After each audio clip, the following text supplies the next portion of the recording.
In today's video, I'm going to teach you how to show ruler in Google Docs. If you're working on a document and need better control over spacing, margins, or indentation, turning on the ruler can make things much easier. The ruler appears across the top of your document and gives you a quick visual guide for formatting.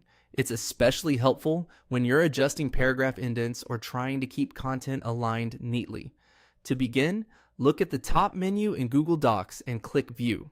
This opens a drop-down menu with display and layout options for your document. If you've never explored this section before, it's where Google Docs lets you control how your workspace appears while you're editing. Once the View menu is open, select Show Ruler. This option turns the ruler on immediately. If the ruler was previously hidden, checking this setting will make it visible right away.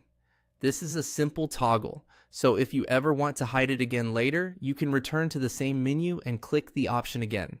After that, you'll see the ruler appear at the top of the document. It runs horizontally across the page and helps you measure layout visually as you work. You can use it to understand where your margins are set, and it can also help when adjusting left and right indents for text.